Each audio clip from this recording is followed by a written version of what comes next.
Hello and welcome. My name is Fiona from Weekly Sewing Bee, and today we are doing the cutting and the designing of a Downton Abbey dress.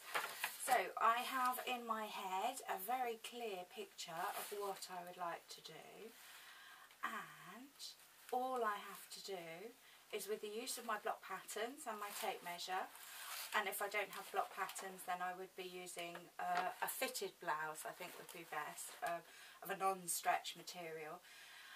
And I'm going to make the Downton Abbey dress. Now I did that sleeve very badly, didn't I?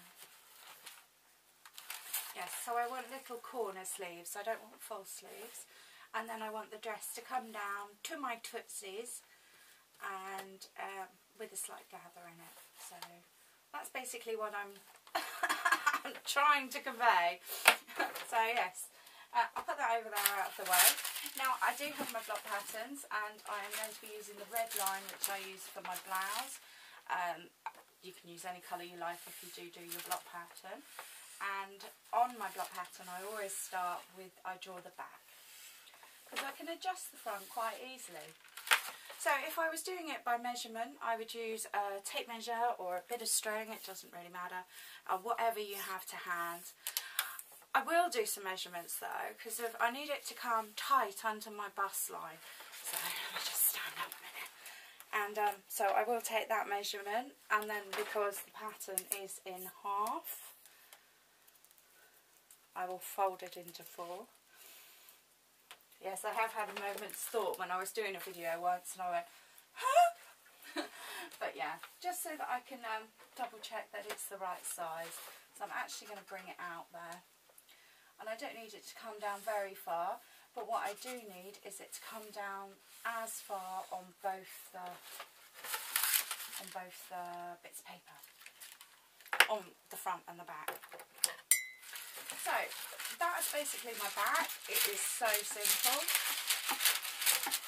and it is a very simple dress actually, really simple. So I'll put that to one side and I'll trim it off screen.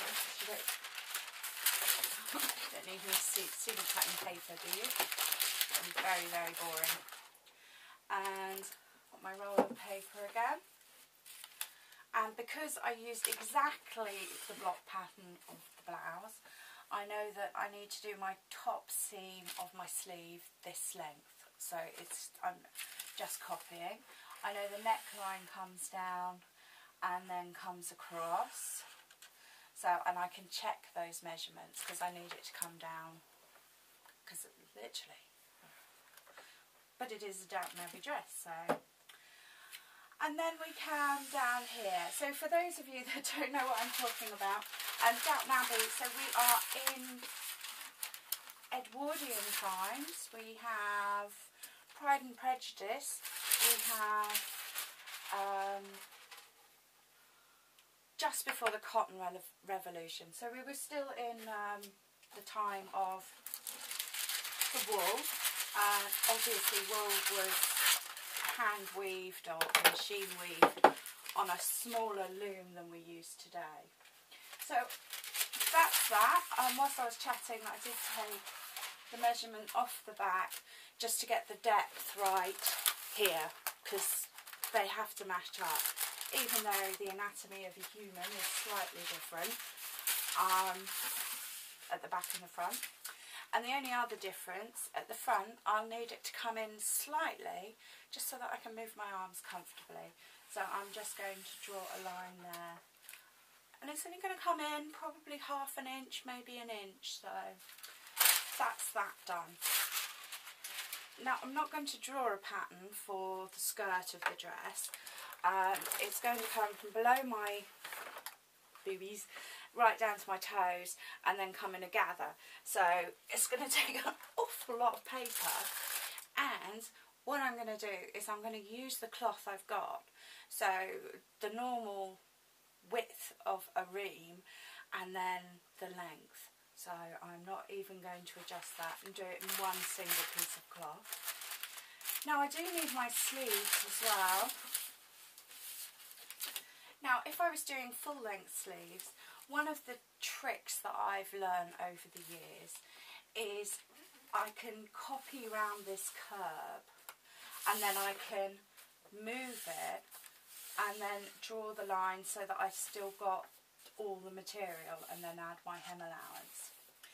Now I'm not going to do full sleeves, I'm going to do puffs. So I need to get them to come round to like that, because that's what they would use. Now I will cut these ones out. So I have all the information I need, and I have the cloth. I haven't shown you the cloth yet, have I? Oh, I don't know. I get everything laid out, so it's all to hand, but then I get in the wrong order. I'm going to have to start writing down. Must remember to say. So here we are. This is the cloth I'm using, and I'm using a cotton and wool mix. It might not come up on the screen, but it's got beige stripes in it and it's got gold flecks in it, and I just think it's really nice. It's really soft, you know, you wouldn't yeah, it's a really beautiful piece of cloth. So these are my sleeves, and I know that I need to cut on the fold, and I'm going to need ×2. So, but you can come up with your own markings, I'm sure, or you can just remember them. So I'm going to switch the camera off, and I'm going to cut out my front as well. And I have everything I need here. I've got my zip as well. Now, because we're not doing full sleeves, it's quite easy to put a zip in just under the armpits. So that's quite easy. And if we were doing full sleeves, then we'd have to do one at the back, but which they wouldn't have, but then they'd have little buttons. Okay, yes, I'll be back in a minute. Hello there, so welcome back.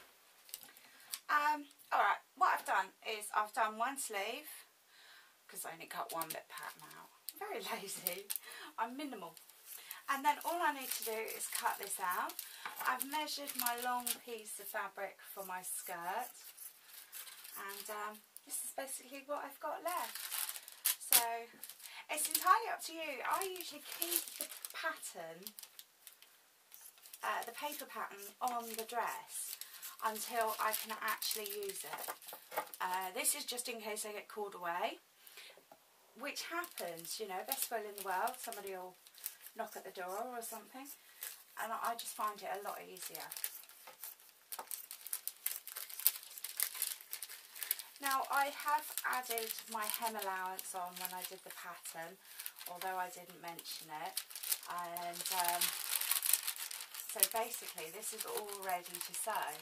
Now I do have a choice of how I want to sew it, whether if you have an overlocker you could run it round the overlock, that's not a problem, or if you just have a sewing machine then you could do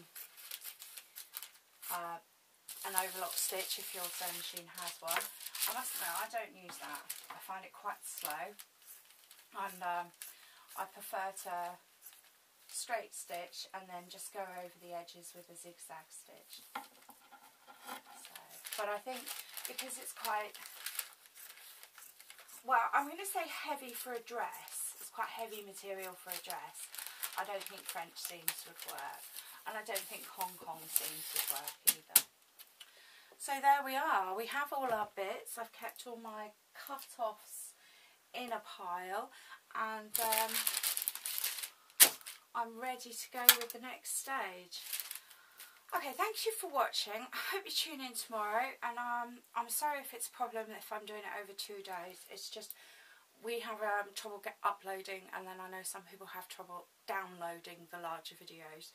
So yes, I know, bear with me. We'll find a better way. Thank you ever so much for watching.